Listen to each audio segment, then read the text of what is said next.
Good morning, everybody. We want to welcome you to the Empowering Pastors and Leaders training. We added that on there because we have so many leaders also that are participating with us. We want to make sure that you have the training that you need. You know, one of the great parts of this is I've had people say to me, well, you know, Pastor, I already know all that. And that's great. But if we can just stir one fresh idea a month, you changed one thing a month, 12 things change in a year, your life is completely different. And that's the goal. Our goal is to be changed enough so that we will excel in our leadership capabilities. So I want to encourage you today that even if it's just one thing, at least it's one thing. And if you change one thing in your life, everything seems to shift. So we're talking, this is our second week, we're getting on, it's been a few weeks in between, on results. How many of you know that you have to have results? Sure. Imagine if you had a business and you had no results. Imagine if you have a church and you have no results. Honestly, and that is a problem. There are many churches that have no results. And we've actually, what we've done is we played down in the church world our results. We will always say, well, I'm looking more for quality than for quantity. How many of you know that's a bogus statement? That is not true. You can have, and actually if you have quality, guess what you're going to have? You're going to have quantity. It is the way it is. Quality will always produce quantity, but quantity does not always produce quality. So there's a necessity to make sure that we are producing good quality people, but expecting that there are results from that. Whatever a man sows, that shall he also reap. So if you're sowing into people, you're developing people, your leaders, your ministries, your departments, your company, your business, your staff, then automatically you're going to start getting results. Now, what we want to talk about today, and we touched very quickly, is that some leaders are people-oriented and some people are just result-oriented. Now, we know that if you are just one or the other, that is unbalanced. Surprisingly enough, we talked about James Zenger did a survey of over 60,000 employees. That's more than two. 60,000 employees. And this is what he came up with. Leaders that were primarily focused on results actually were considered great 14% of the time. Leaders that focus on people were only seen as great 12% of the time. Isn't that strange? You would almost think it would be opposite. But you see, people innately desire results. They desire, especially if you're a driven person, you want to see results accomplished in the tasks that you're doing. And if you have a boss that is even driving you to where the results are mandated, then there's going to be some, you might not like them as an individual. Your hair might stand up every time they come to the room, but ultimately you're happy because you're seeing results. I think I gave that example about my elementary school basketball coach, Mr. McLaren. Mr. McLaren was a man who, I was in 4th, 5th, and 6th grade. He was my basketball coach, and we went to the championship in the 6th grade. Well, it wasn't strange. You'd be playing, practicing, and all of a sudden you'd see a clipboard fly by your head. Crash against the wall. Man, he'd be cussing and swearing at you, calling you all kinds of names. Your mommy and daddy didn't even call you. I'm talking like it was bad. In fact, he ended up losing his job. But what's interesting is that he produced results. So even though we didn't like him as a person, we were upset when he lost his job because he brought us to the championship. Now, the study went on and talked about a balance within leadership, and 72% of the time when leaders were balanced between people and results, they were considered great. That's a pretty good jump.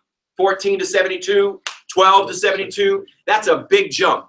Now the big jump comes to, it's all laying on the threshold of the leaders. As leaders, we have the responsibility to have this balance. And I don't know about you, because you're either people-oriented usually or you're task-oriented, result-oriented. It's very hard to come to center, but there's a necessity to come to center if we're going to have a 72% rate of being considered great by our own employees.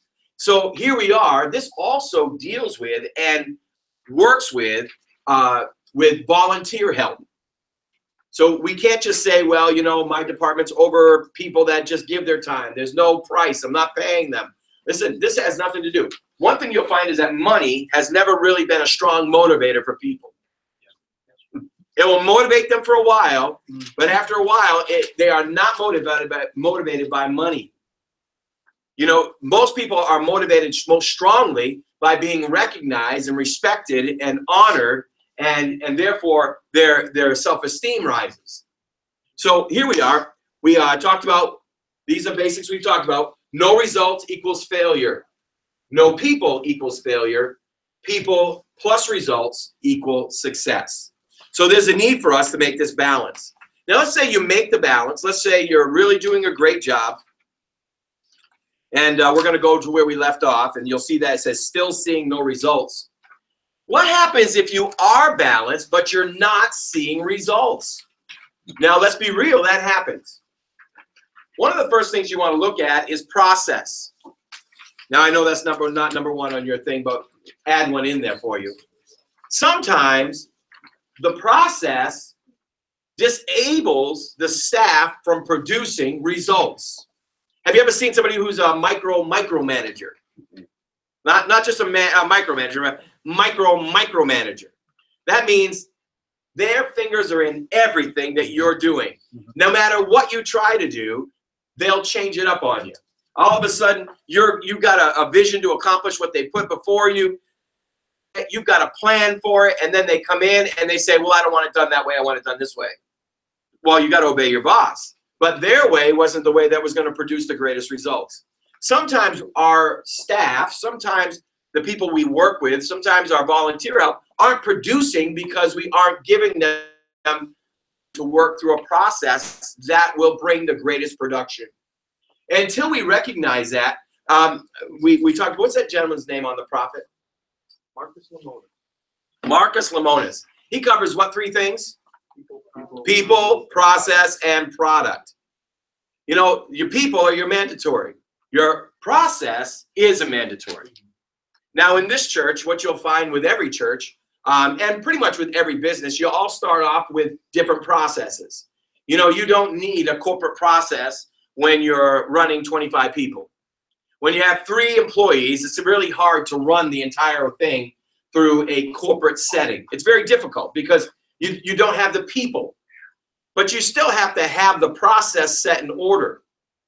What happens if all of a sudden, and I was actually just talking to someone this morning about that, their church has grown, they're about 400 people, and they're doing really, really well. And I said, now I have to make a shift in your life.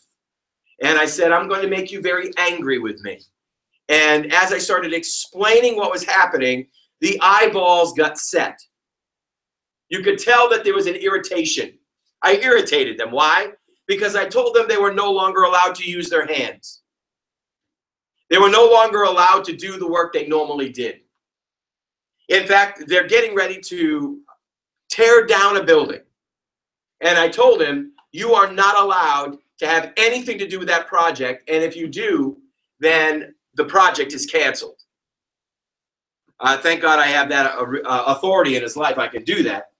But man, you could tell he wasn't happy. Well, why? Because if he doesn't start changing his process, 450 people is as large as he's going to get. Because there's a necessity to make sure that the processes are for your capability of producing results.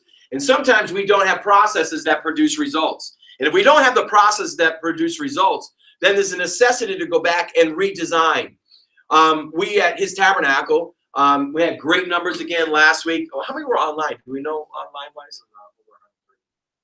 130 computers or 130 people? 130 viewers. 130 viewers. 130 viewers last week on the computer, and how many in-house? 775 in-house. So we ran right around 1,000 folks, 900 to 1,000 folks that we ministered to on Sunday morning. One thing I know about his Tabernacle Family Church, our growth will be stunted until we get our groups put together. Until we have our connection groups, until we have, what do they call them? Cell groups. I don't care what terminology you use. Cell groups put together. Until you have the ability for more people to create relationships you are not going to continue to break the crest. So there's a necessity to change process.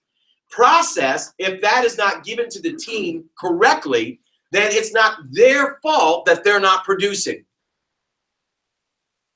It's our fault as leaders if they're not producing. So what happens if we're still not seeing results? Well, number one, it might be that we're not giving them the tools they need to actually accomplish the tasks that we're asking them to do. So we have to go back. Now, I love the fact that God, there's no need to recreate the wheel. Everybody knows that, right? Yeah.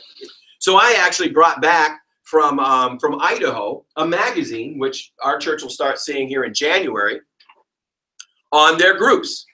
And so how they did it with their 5 campuses and what their magazine looks like and how they'll integrate people into the groups, and all of this is put together.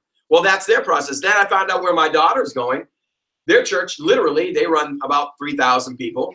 They're doing the exact same thing down in Florida. One's in Idaho, one's in Florida. Well, guess what? We're not going to recreate the wheel.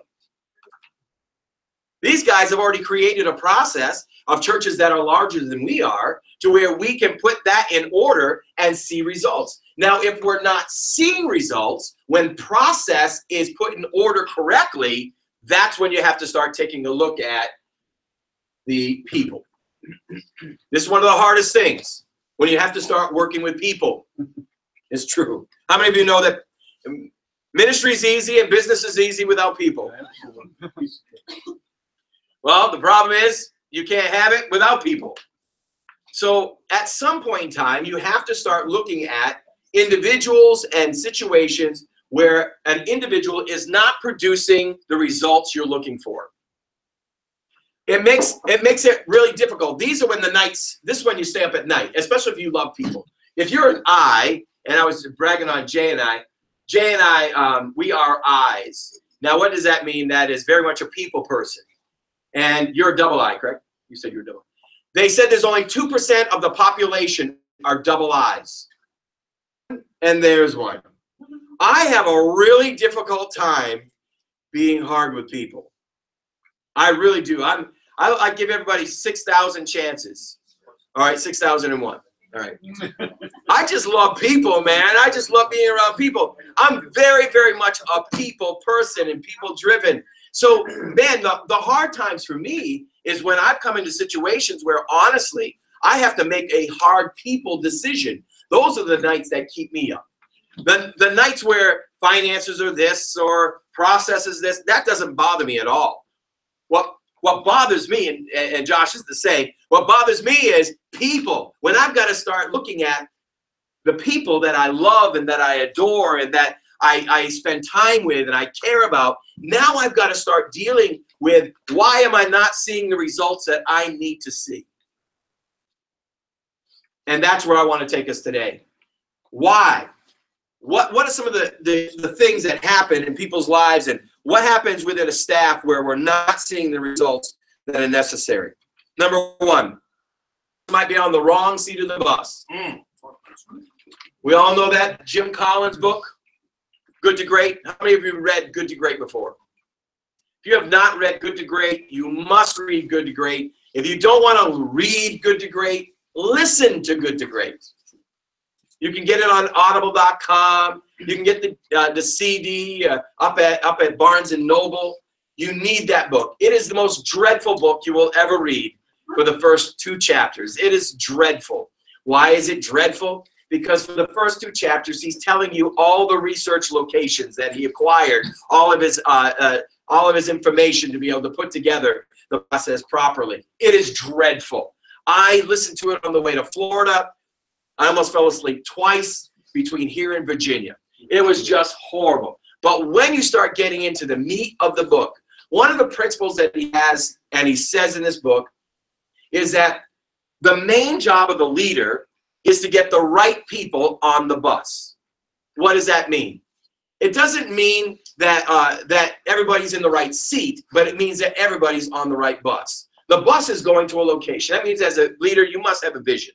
Without the vision, the people perish. You must write the vision. The vision must be written down, must be clear, that those who read it may be able to run with it. Habakkuk chapter 2. And then your goal is to fill your bus with the right people. One of the interesting thoughts that he had in his book that really has always stuck with me was it didn't even matter if you knew where you were going as long as you got the right people, because if you got the right people, no matter where you were going, you get there.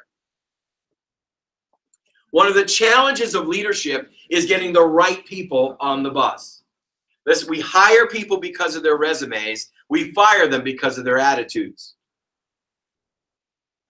Looking at somebody's resume is not the easiest way to hire somebody. I remember telling you before, Lou Lamphere taught me how to interview somebody. You have to talk to them. You have to interview them for at least 45 minutes. Because for the first 30 to 35 minutes, they're telling you everything that you want to hear. And then after that, they start lowering the guard. And then they stop forgetting what they said in the beginning. And then they start telling you what they actually believe. But then the truth is how many people have you let go after you've even done that? You just never know. How many of you have ever called somebody's references and they gave you an amazing reference? I remember this one individual I hired. I called their pastor, and their pastor gave me a raving, I'm talking a raving declaration of their greatness. And so we hired them. We brought them here, and I'm realizing real quickly, things aren't going good at all, man. This is bad. This is rough. This is not what I was expecting. This was not what was on the resume, and this is not what the bishop said. So one day, here we are. We're standing next to the bishop. I'm here. My wife's here. Bishop's there. His wife's there. And the individual was there. And he says, how's she doing? And I said, well, I mean, she's there, so I didn't want to say too much. Well, you know. And he goes, boy, I hope she did better with you than she did with me. She drove everybody out of the entire worship team. And I'm thinking, you. I was really mad. Seriously, I was really angry. Because I realized that what he did was, he said later, he said, well, I was hoping you could do something with her. I couldn't. Love you. I was really upset. Is when you get the wrong person on the bus, you got serious problems. You ever sat on an airplane and all of a sudden you hear, no? Well, fly a little bit more. What they're doing is they're balancing the plane, balancing the weight. Why are they doing that? Because if too many people are on one side that weigh more than the other side, the plane is not going to fly correctly. So they have to balance out the plane. If you have the right people on the bus, and that's the big question, are you getting the right people on the bus? Now, let me tell you something about ministry that most pastors do incorrectly, and I'll confess I did too, and it was this. We used to hire people because they had potential. Never hire somebody because they have potential. Why is that? Because if you're hiring them because they have potential, you're hoping they reach it. It's worth spending a little bit more and hiring somebody who has the capabilities and the proven background.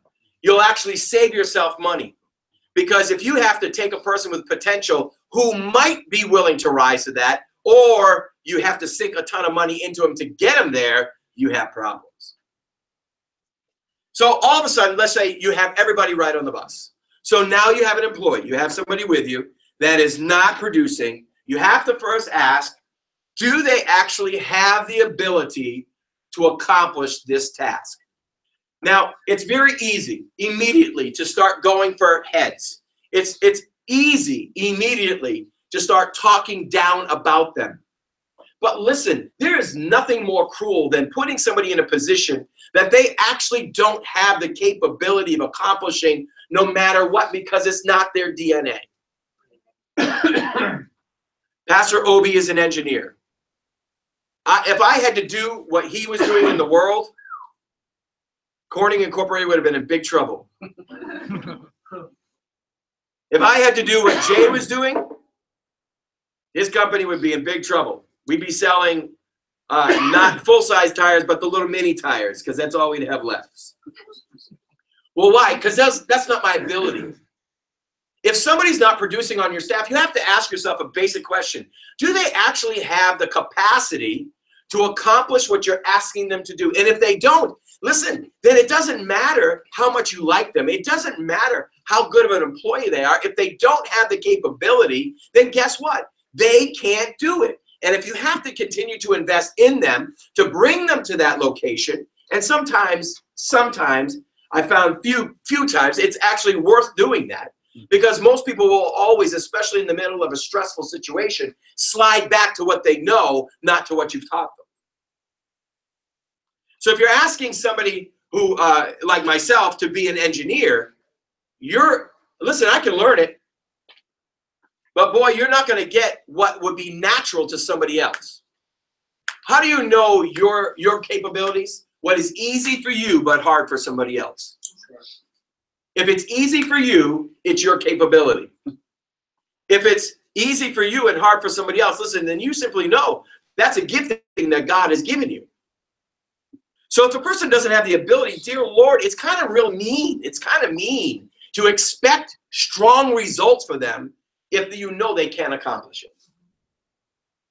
And at times I've done that. I'll confess I did that to Pastor Dan.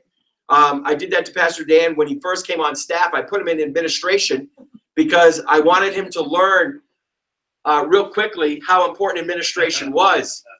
And what I was still learning myself very much. At times we'd get frustrated with him, but he hated his job. No, really. I sat down with him and I said, you hate your job, don't you? He goes, I hate my job. I said, you're working for the kingdom. He goes, I hate my job. He says, I hate coming into work every morning. Why did he hate coming to work? Because I put him in a position on the wrong seat of the bus.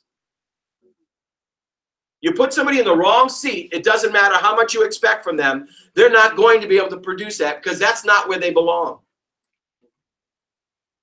The other one is simply this, motivation. Some people are not motivated. How many of you know that? Have you ever met somebody, have the great capabilities, have the skill sets, but are not motivated to do anything?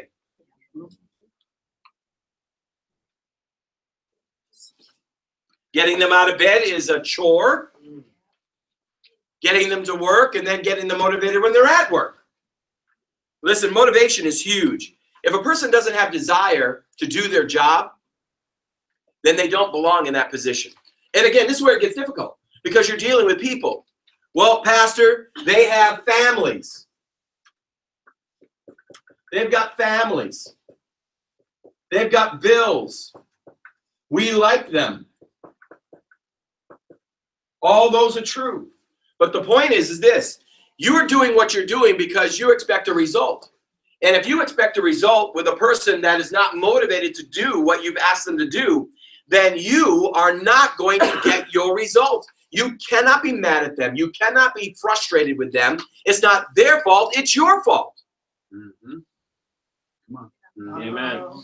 Someone with 100% motivation and 75% performance ability can often achieve an above average performance.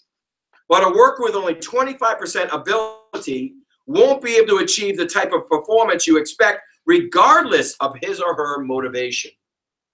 Motivation is important, but you've got to know that what they have is what they're going to be able to perform for you. People many times fluff their initial resume. They want to make it look good. How many of you want to be hired?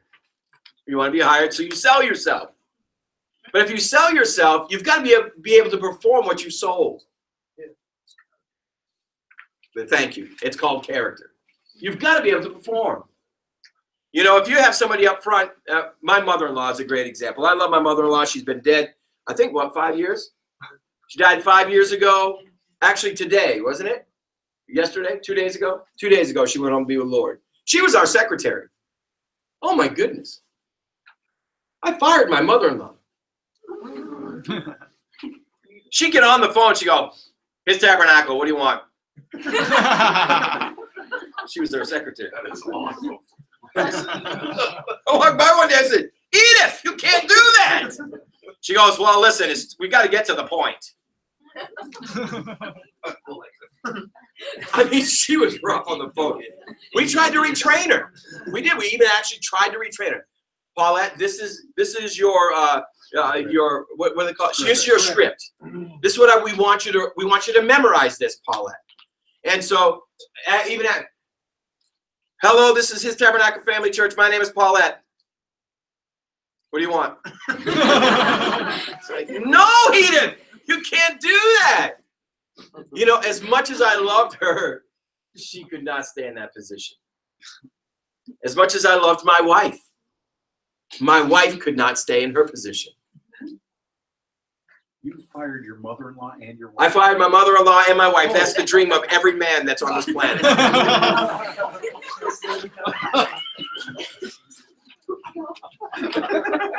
And your daughter-in-laws are getting angry. Now, we'll tell you, letting go of my mother-in-law was great for the kingdom. Not so much for It really was. It was great.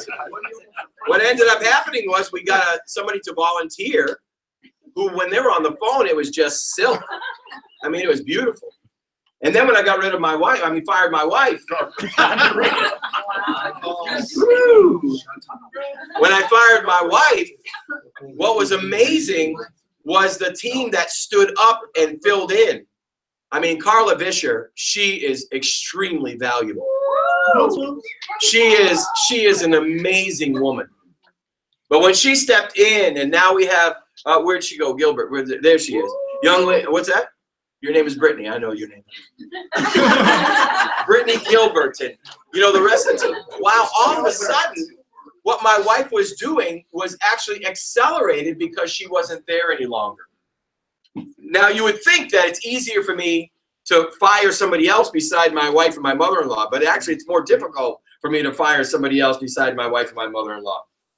But there's a need to know that that person is on the right seat of the bus. You're going to frustrate them. Listen, if I went to work for Ben, he would have to fire me because I will burn down 2 houses. As he's an electrician. I'm going to burn down 2 houses. There's just no question. I'm probably going to die. I'm going to grab a 220 and say, is this hot? And that's all. It's all over. You know, I get good life insurance. But you see, what happens is you've got to make sure that they're on the right seat of the bus. One of the things that I've found is at His Tabernacle, what I've done is in most churches, they have a hierarchy of ministry. So they have the pastor, they have the assistant pastor, then they have this pastor and that pastor. What I've done is I've made a clear board straight across the top. And that is we have no assistants. If you're over a department, you can't go any higher than that. There is no fighting for posture and position. So the issue for me is, are those 9 people that are in those positions, are they in the right seat of the bus? We know they're supposed to be on the bus, but are they in the right seat of the bus? And we've had times where we've had to shift this. When my coach came in and we started working with the staff that was on staff at that point in time, it was very much a challenge because there were 2 people that were on the bus, great people. I'm talking like they gave their life. One lady worked with children's ministry and she gave her life to this church for, I think it was a decade, a full decade. She took it from running 50, 60 to running 140 smart children. She did a phenomenal job. But there came a point in time when I looked at her and I said, I need to send you for some training because I saw we were getting stagnant. And her statement to me was, well, I love you, Pastor, but I'm not going for any training. What I know is what you got. And I realized at that point in time, there has to be a shift. I have to get this person off the bus. I can't move them to another seat because they're possessive. So I've got to move them off the bus. Well, let me tell you, the sad part about moving people off the bus is you usually don't keep those people. Mm-hmm. They're no longer your favorite person. Mm-hmm. They're no longer your friend. You are the enemy. They have to make somebody evil. But you don't have to make somebody evil as a leader. If you can identify that they're in the wrong seat of the bus, it's nothing wrong with them. They're not evil. They're not bad. They're not lazy. It's just simply you need to move them. And if you cannot move them, then we need to take some further steps. The leader is not creating the correct environment is an opportunity. Sometimes they need to know what they're doing is important. I started reading some books recently on creating an atmosphere, a better working atmosphere that you have in your offices. So I'm just reading books. Why? Because I want to make this atmosphere at His Tabernacle a place that you want to be, a place that you want to work, a culture. I hate that word. A culture that you wouldn't mind coming into. But that is created by the leader. Just like it's created that way at home. If I walk into my house and look at my wife and say, "Why aren't the dishes done? I don't understand why the floor, I should be able to eat off the floor." I want you to know that there'll be very little love in that night. Or several weeks after. Or several weeks after. The truth is, you walk in the house and you look at your spouse and you say, "Baby, I love you. I thank God for you. You're God's gift to me." When you start building her up, when you start adoring her, guess what happens? Love just starts to flow. Now, you can work the old sandwich factor in the aspect of, "Well, baby, I love you. Boy, you know, it would be great if the dishes were accomplished." And then, baby, you can play the old sandwich, the old Oreo factor in the factor of being able to encourage and correct. But ultimately, you create the atmosphere at your house. You create that atmosphere. And as a boss, you create the atmosphere at work. As I said last week, I think it was last week when I was saying, how I come into the building, I come into the building on purpose. I come in loud. I come in singing. I come in, we'll use the word boisterous. Is that the word you want to use? Yes. Boisterous. Very good. And Pastor Dan said, "You're loud." He didn't say boisterous. He said loud. Distracting. Very good. I come in and I float around from office to office for pretty much an hour. And I'm saying hi to everybody, giving everybody hugs and, picking on people. I don't try to scare anybody anymore because I really at it. And him and my wife teamed up the other day, and the hair stood up on the back of my head for almost a half hour. It was just horrible. But there's a need to create an atmosphere as a leader, and it's important that we do that. We also got to communicate properly. As a leader, if you got this person on the bus and you're not seeing results, but yet you're not telling them what you want. Great example. With these new groups that we're starting, the team was together last week, and there was not enough clarity of what my expectations were. So they said, "Will you please come into the meeting this week and sit down with us and clarify exactly what you want?" Listen, you want to create a bad atmosphere and little results within your staff, is tell them nothing and expect everything. They can't produce because they're never going to meet your expectations. So I went in today and I sat down and I answered their questions, and I'm sure I'm going to have more questions. Susan, I have more questions after? No, glory to God. That means I was a good communicator this morning. So, so I know what results I'm looking for, and I gave them a deadline. What you don't inspect, you can't expect. And I gave them a deadline. For there is no deadline, you'll never get anything. So I said by January 1, we're launching these in January. January 7th is our launch date. We're going to have a magazine put together. We're going to have all the groups put together. Everything's going to be done. I said I want it by January so that we can launch it on January 7th. They weren't all excited about that. I think they want more time. But I don't have any more time. This is what I want to do. This is what we need to do as a leader. And with clarity, we'll move forward. Now, we also have to have levels of accountability. And this is one thing that, remember we went through the Orange Factor? How many remember the book, The Orange Factor? That was a great book. And I'm going to end up installing that within our own team. The Orange Factor is creating such a camaraderie within the group that they hold each other accountable. What you'll find is that most people, and the book was really focused on the armed forces, and that in the armed forces, you'll find that many of them, their loyalty is not to the cause. Their loyalty, in fact, many of them didn't even know what the cause was. Their loyalty was not to their hierarchy. Their loyalty was to the brothers and sisters in the group. And so that's what needs to be accomplished. We're going to do that within our own. We have such a great camaraderie within the group. But within that, you actually are able to create expectations and desired results within each other. And they hold each other accountable. And I can't wait to do that because that keeps me from being the bad guy again. I like not being the bad guy. How many of you know what I mean? Feedback. we actually have here at his tabernacle an after event form.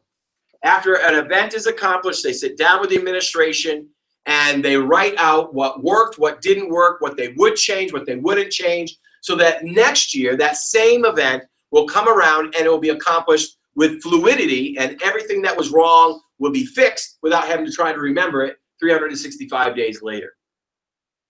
There's another one, that is have faith and trust in your team. Now, we just stepped into something. As you know, we had an executive pastor for 2 years, did a phenomenal job. We have the most cohesive flow within our staff that we've ever had before. And when he resigned, I actually went back into that staff meeting. And the goal was not for me to go back into that staff meeting, because then, again, I'm losing more time that I need to be doing something else. As a leader, you should only be doing what you only can do. Say one more time. As a leader, you should only be doing what you can do, nobody else.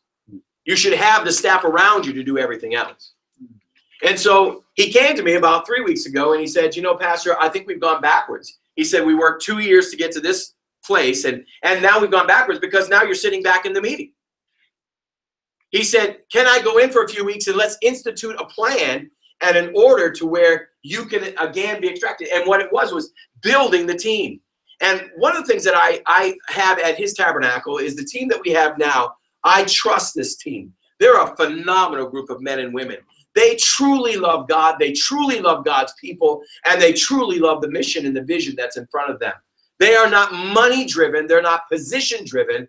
They're God driven. And so I stepped right out of that meeting. Now today, I believe, was the very first one. Was Minister Redner in last week? Yes, he was. Today was the very first meeting. I had no stress going back to my office.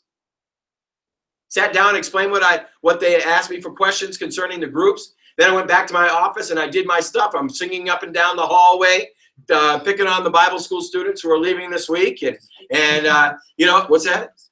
Speaking in tongues. You know, I'm just walking around having a great time. Why? Because I really do trust the people that are on this team. So as people, if we're seeing no results, there has to come questions. And the questions have to come to the threshold of the leader. Because if the leader is not producing what is necessary for them to accomplish their task, then we are actually debilitating the entire vision. And it's time for us to either step out of the way, like I told this man. I said, you are not allowed to take this building down in your compound if your hands or mouth have to touch any of it. Because I know what do you do. When the roof went on, who was on the roof? When the blocks needed to be laid, who laid the blocks? When it was time to do another project, who was doing the project? Who funded the project? Sold the farm, sold the car. And I said, listen, all of that works great, but there comes a place in your ministry, in your job, that you have got to bring the other people to a position where you don't have to do that stuff any longer. Mm-hmm. I think Jake says it the best. When you're a leader, you have to walk amongst the people when you start. And then after a while, you have to walk in front of the people. But once you get to a certain size, you have to walk above the people.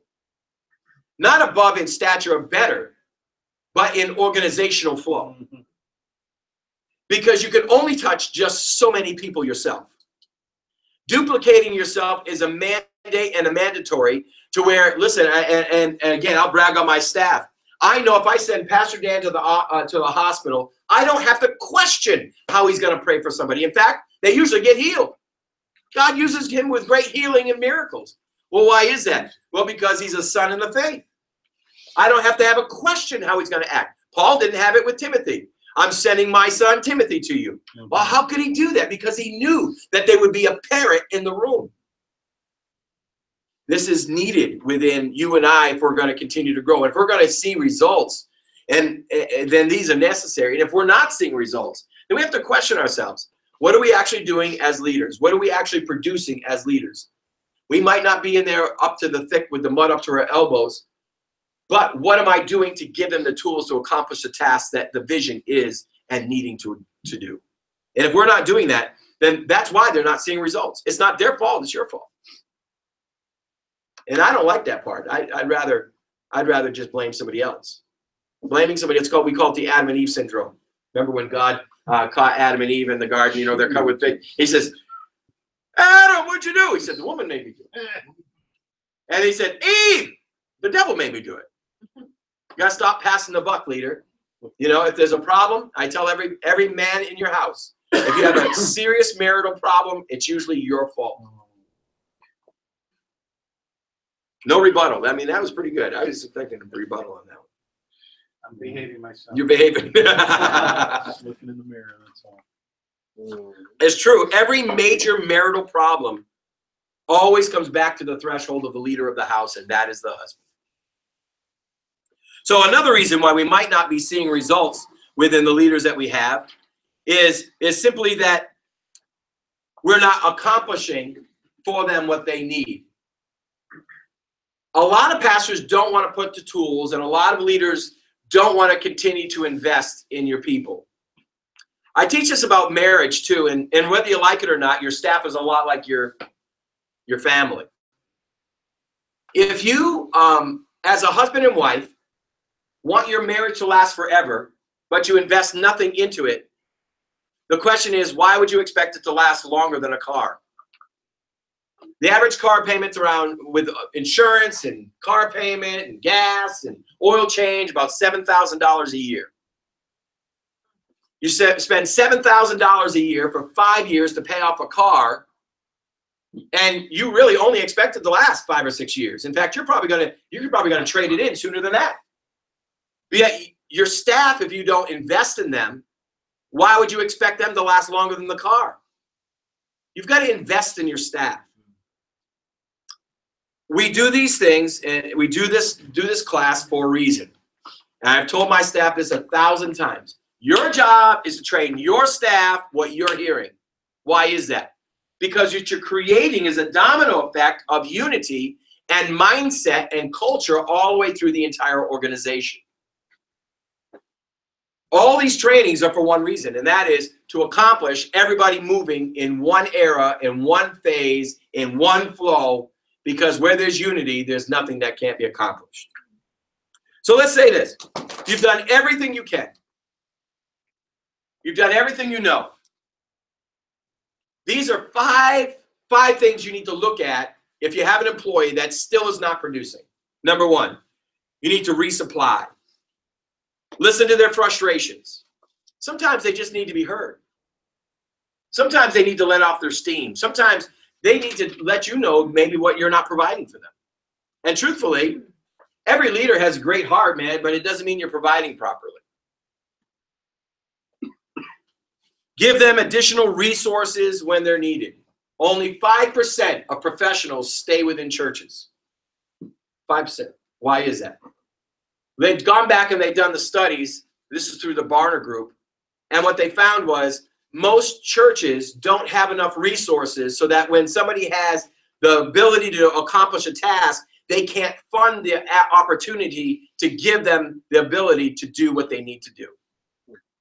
And truthfully, you know, that is a real serious issue within the church realm. I'm sure it is. I've talked to a lot of businesses, and they have money flow problems. And many of them will go out and get a line of credit so that they have the ability to have some money flow. But really, it does come down to that saying. If you have an individual that has the capabilities, that has the professional opportunity, but yet you don't give them the tool that's needed, then let me tell you, they can't do it. They're being hobbled. We all know what that is. I talked about that a little bit ago. They're hobbled. I watched a movie the other day where somebody was a horse was hobbled. It was really cool. I said, I talked about that. Hobbled. You don't want to hobble your people. Send them places. I always tell my staff this. Find a place that you need to go for training, and we'll send you. Please give us enough time so that we have money to save, can save the money. But if you need training, Ben just recently went down to Texas for training. Did you do the Buffalo one? No. No. He went to the Texas one for training, and there was also one in Buffalo that they had talked about as well. The need to get out there. We had sent Mackenzie Coe down to Florida. We're going to be sending her back down to Margate really soon with Susan. Susan's over our children's ministry, and we've talked about creating a school here. And so we're going to send her down. We sent her up to Rochester already to sit with the people in Faith Temple about a school. Now we're going to send her down to the bishops. He has a school that's, I believe, over 400 students, and they bring in, I think it's $3 to $4 million a year right through the school. So we're going to send them where the success is so they can learn. You know, if you need to be able to do this for your staff. Either bring in somebody or send them somewhere. You know what I found is that very few leaders are willing to invest in themselves. Now, you're not some of them. You're here today. But many leaders don't invest in themselves. They don't read any books. They don't listen to any CDs. They don't go to any training. They don't do anything. If they won't do it for themselves, you know they're not going to do it for their staff. So if you go into an organization where they're not willing, where the pastor's unwilling to be trained, then you know automatically you're not going to get trained. You're capped. You can only teach what you know. There's a need to constantly grow. So you need to sit down and resupply them. Number two, you need to retrain them. Send them to a seminar or training. Hire a coach. Listen, coaches are awesome. There's nothing wrong with hiring a coach. In fact, if you look at all the high-end companies, they all hire a coach. Marshall Goldsmith, that's what he does. Marshall Goldsmith goes in, and he goes in and he interviews the staff and goes in and talks to the staff and finds out where the holes in the bucket are, finds out what the problems are, what got you there won't get you there, and then he starts addressing them. You know, you need to hire a coach. You need to hire somebody that has a different set of eyes. We hired a coach one time when we were at the school. We were having a church at Broad Street School, and I hired a coach out of Florida, out of Jacksonville, Florida. And I had him come up, and this is what I asked him to do. I said, listen, I want you to come in here as a guest. I'm not going to announce who you are or say anything about you. And I just need you to evaluate the entire service. I need you to evaluate me, and I need you afterwards to tell me honestly what your thoughts are about His Tabernacle Family Church, and then I need you to coach me how to take it to the next level. Well, you know what? That was very easy to say, but when he sat down with me, it wasn't easy to hear.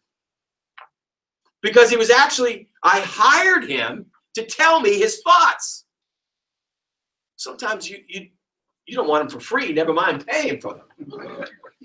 And all of a sudden he started telling me honestly where I personally needed to be retrained when I brought in our coach. Listen, I actually just talked to a man the other day who asked me for a reference for the coach that I had. And he said, what's the number one thing that you learned? I said, I learned that it had nothing to do with the people. It had everything to do with me. I had to be retrained, not the people.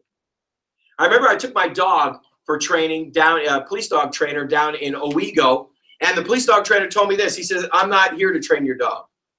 I'm here to train you. We need training. So if you have somebody that's not producing, number one, you want to resupply them. Number two, you want to retrain them. Hire them a coach. If you find that they're valuable, it's worth it.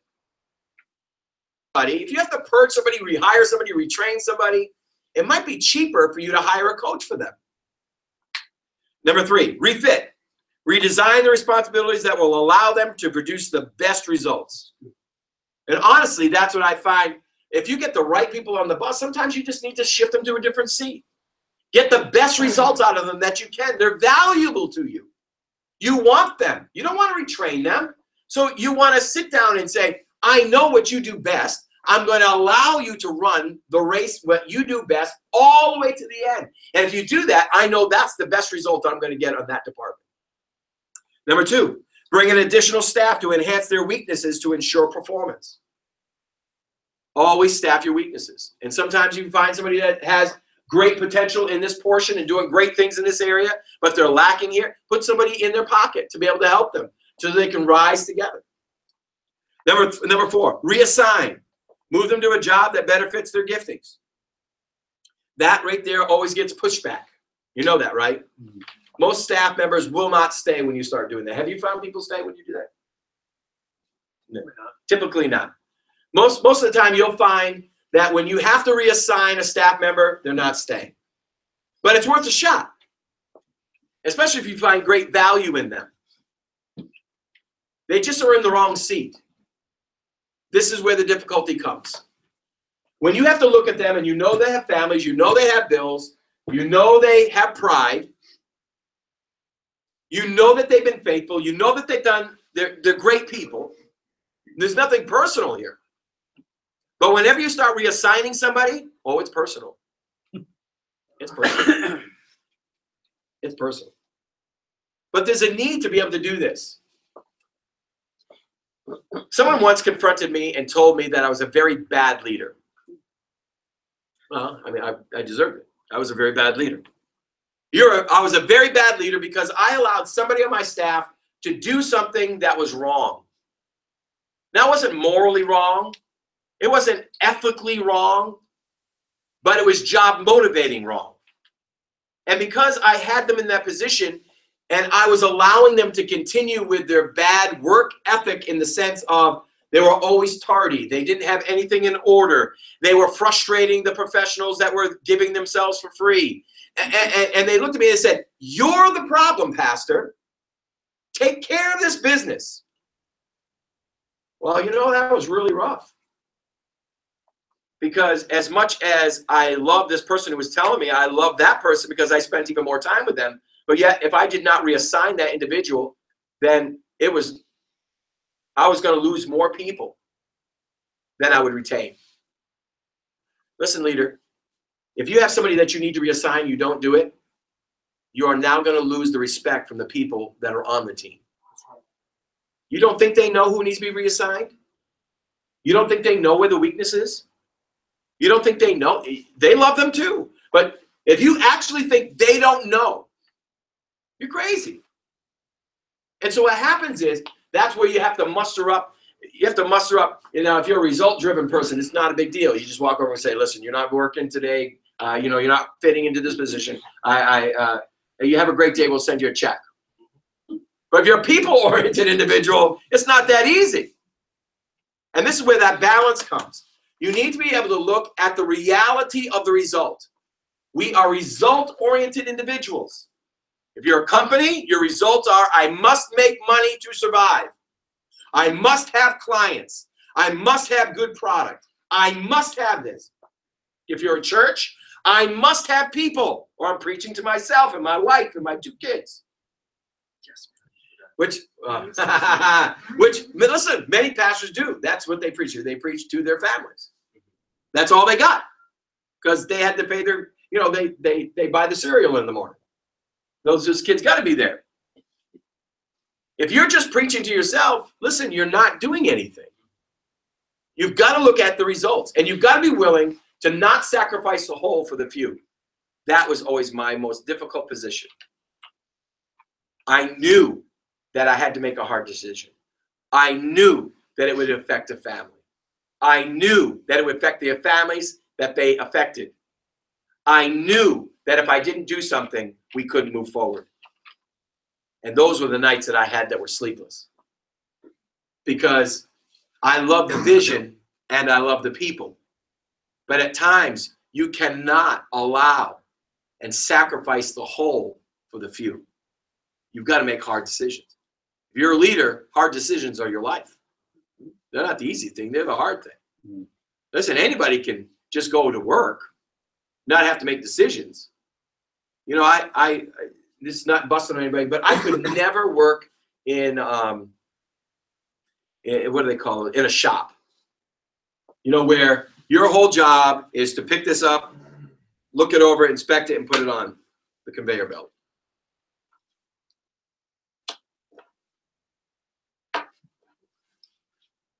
I would chew my arms off.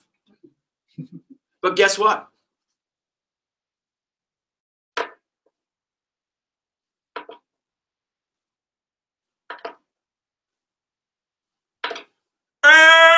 Five o'clock comes around, you're going home. You got no worries about going home. I'm going home. I got my 30-minute drive time. We're going to walk in the door. Mama's going to have supper on the table. I'm going to sit back in my armchair afterwards. Preach. Oh! You got no worries. But if you're going to be a boss, that don't work. It means you got to make hard decisions that affect people. I mean, they affect a lot of people. And you have to make those decisions if you want results. We've got to be people-oriented. They're our greatest assets. You can't get any result without people. But if you get no results, you've got to be honest with yourself. Yourself first as a leader and say, where am I missing it? And number two, if your life is in order and your leadership process is in order, then what do I got to do to the staff members that are not producing results to accomplish the task? T.D. Jakes says this, don't tell me what you're willing to do, tell me what you will do. He said, because I don't have the money to hire somebody to do everything. I need you to be able to do what I need you to do. Which simply saying that for this reason. There's not a lot of money. Every company has a cap.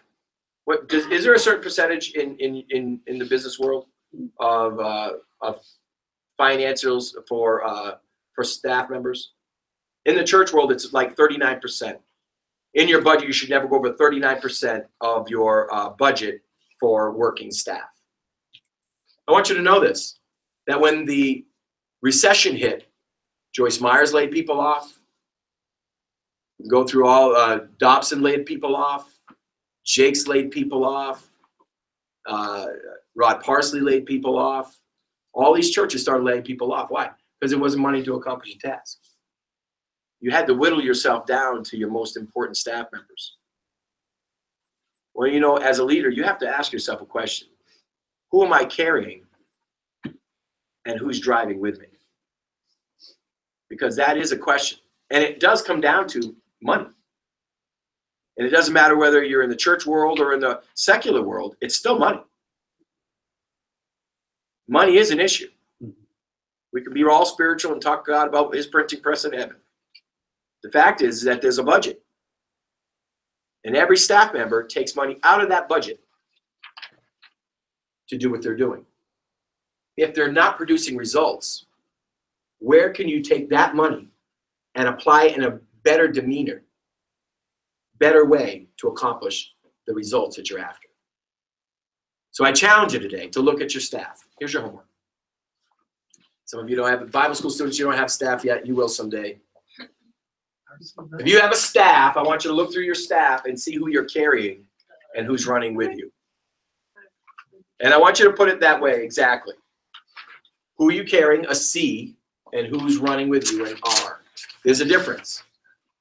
The carrying are the ones that you are literally, they're not producing results. You're carrying them because you feel badly for them. Number two, the people that are running with you are the people you know have your back, are running next to you to accomplish the vision. Two different types of people within your staff members.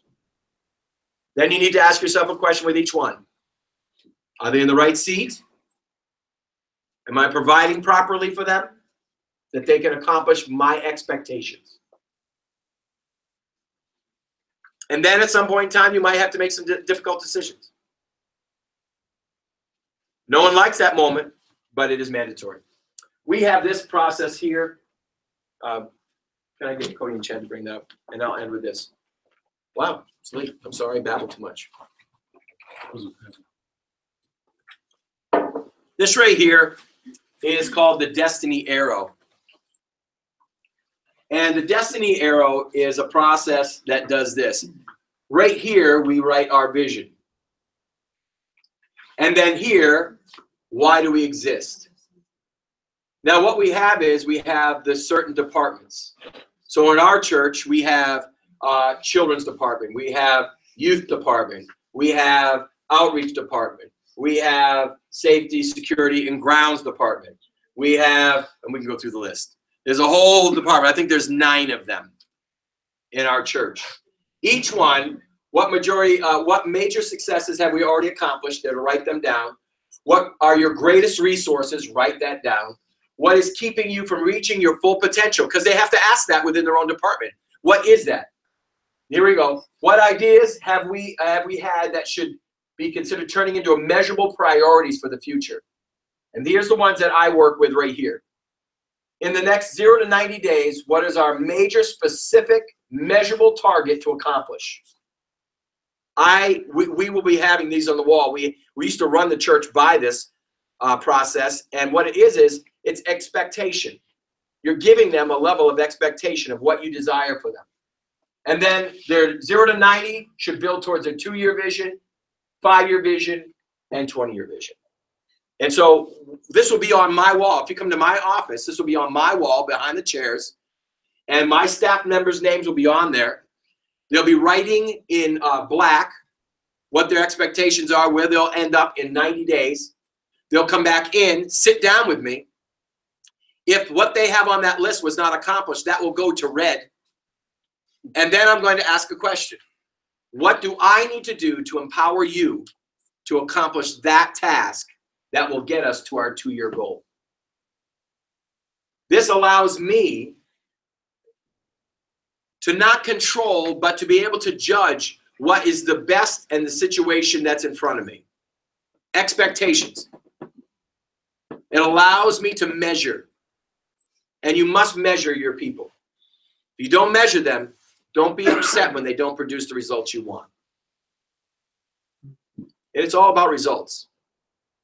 Say whatever you want. If you don't want results, then your church will remain 25. If you don't want results, my dad came to this decision when he was a contractor. He had an opportunity to grow. And he said this, I don't want employees. I like the fact of not having to deal with all the unemployment insurances and all this insurances. So he simply said, I'm remaining small. And that's what he chose to do. And he worked his entire career with just him doing the work. Every once in a while, hiring somebody on the side was very small. He lived a comfortable life, very little stress. And today he's retired and living in Florida. But he came to that crossroads. Does he want to remain one? Or does he want to become a medium-sized company or a large company? That is not dictated by the people. That is dictated by the vision. In this house, we'll minister to no less than 5,000 people in-house every single week. I have no question that that's going to accomplish.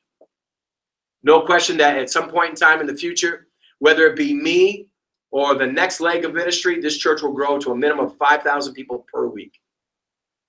I have no question how many people we're going to reach on TV. I have no question how many people that we're going to have on live stream. I have no question the countries that we're going to touch. These are things that have been brewing in my spirit for years. I know the vision. I haven't shared the vision with a lot of people because sometimes it's too big for people to chew.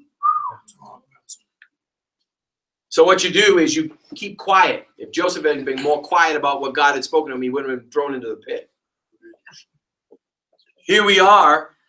You've got to make sure that you know where you're going and that you have the right people around you to get to the destination that you're after. Clear? Yep. Awesome. Results. One more thing for your homework. What were your results from last year to this year? Are they measurable? If you have no measurable result, then was your year a failure?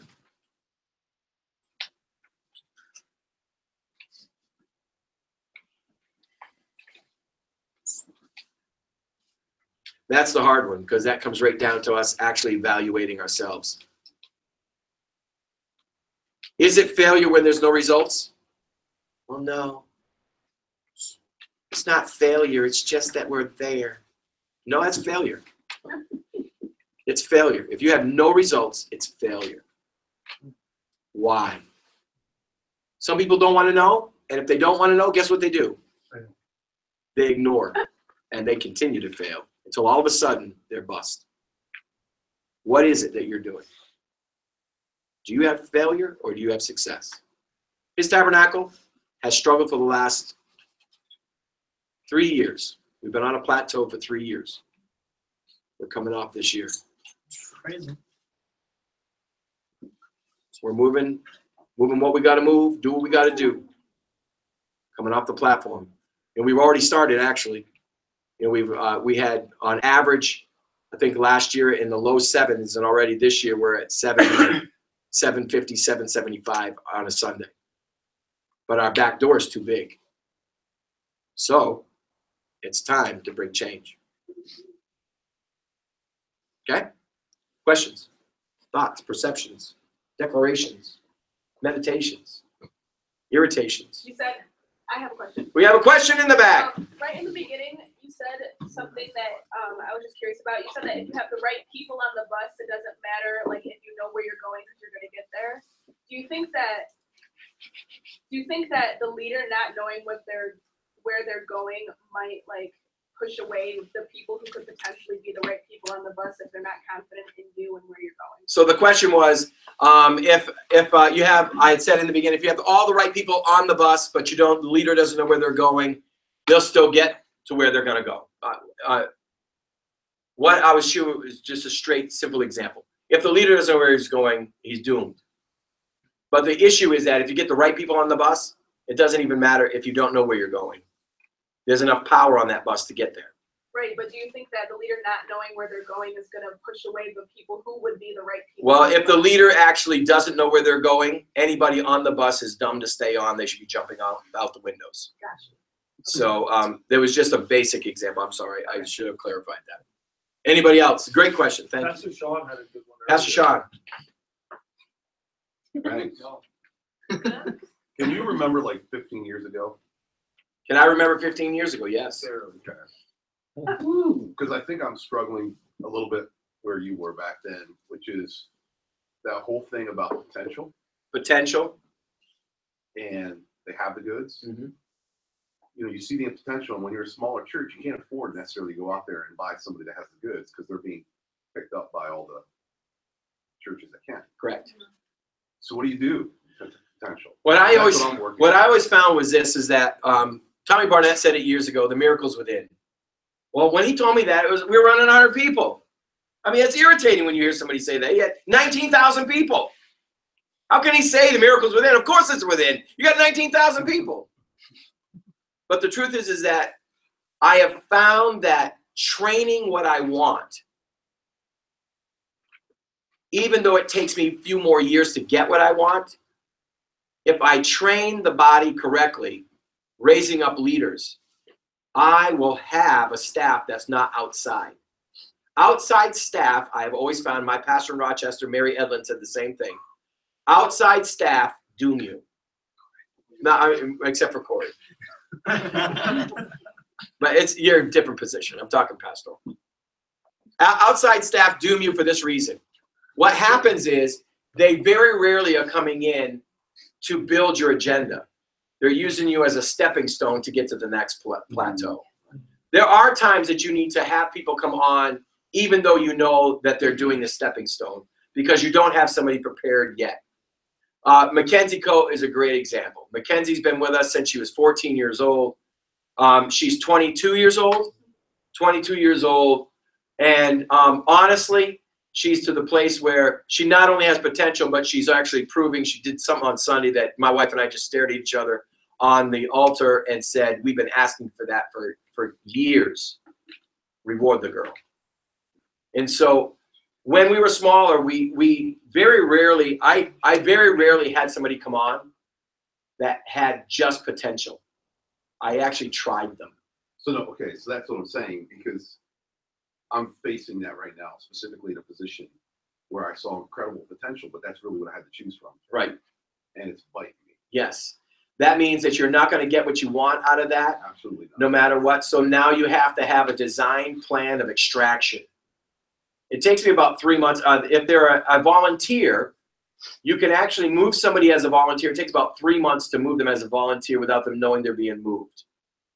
If they're a staff member, if you cannot reassign them, then you know you have to look and lick your losses. The way to lick your losses are what you do as a pastor is you go and you find who are loyal to them. And you start having meetings with the people that are loyal to them. So that when you fire them, you have been reconnected with the people that they might have already gained their hearts. Right.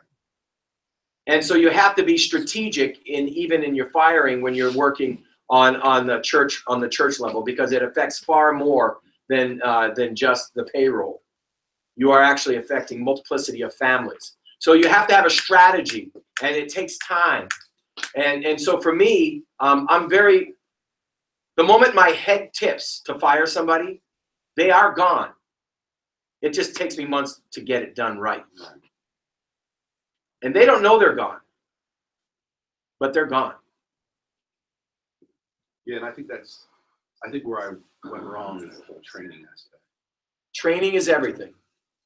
If you don't take the time to train them, then again, they cannot accelerate to your expectation. Right. I don't think I took the time necessary to train. I trained them not, and it's like kind of like you said from the beginning with the interview.